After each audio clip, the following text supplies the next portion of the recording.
सुनकर मधुर घन शब्द को पाते प्रमोद मयूर ज्यों, श्री कृष्ण के सुन वचन सबको सुख आया हुआ भरपूर त्यों। क्या कहते हैं कवि कि जिस प्रकार बादलों की आवाज सुनकर मोर खुश होता है, उसी प्रकार श्री कृष्ण के वचनों को सुनकर सभी को सुख प्राप्त हुआ। राजा युधिष्ठिर हर्ष से सहसा न कुछ भी कह सके। राजा युधिष्ठिर इतने खुश थे कि उनके मन में जो विचार थे, जो भाव थे, वो सहसा यानी अचानक एकदम उनको प्रकट नहीं कर सके। थे भक्ति के गुरु भार से मानो वचन उनके थके।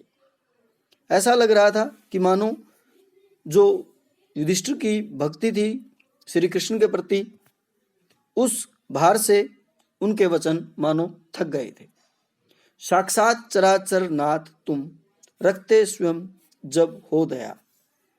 क्या कहते हैं युधिष्ठिर जी कि तुम किसको कह रहे हैं? श्री कृष्ण जी को कह रहे हैं कि तुम तो चराचर नाथ हो। तुम क्या हो?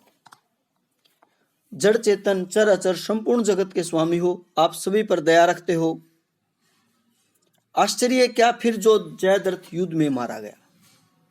तो फिर इस बात का कोई आश्चर्य नहीं है कि जयद्रथ मारा गया। क्यों? क्योंकि तुम सभी पर दया रखते हो और जो जयद्रथ है वो दुष्ट और पापी है और तुम भक्तों की रक्षा करते हो, इसीलिए तुमने जयद्रथ का वध किया है। इसे सुनकर हृदय में सुख समाता है नहीं।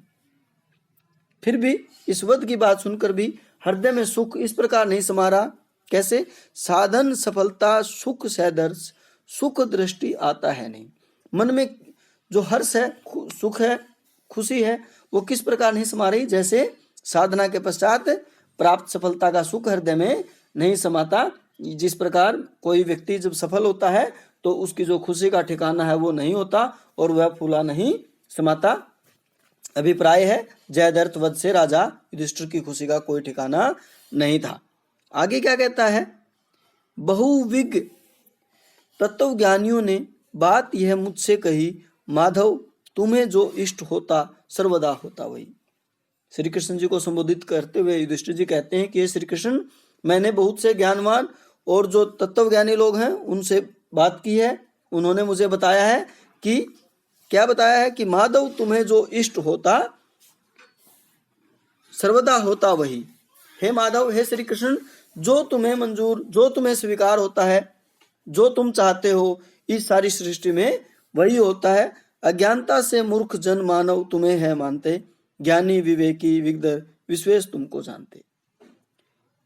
क्या कहते हैं कि ज्ञानी व विवेकशील व्यक्ति आपको इस जगत का स्वामी मानते हैं और अज्ञानी व मूर्ख लोग आपको केवल साधारण जन ही समझते हैं।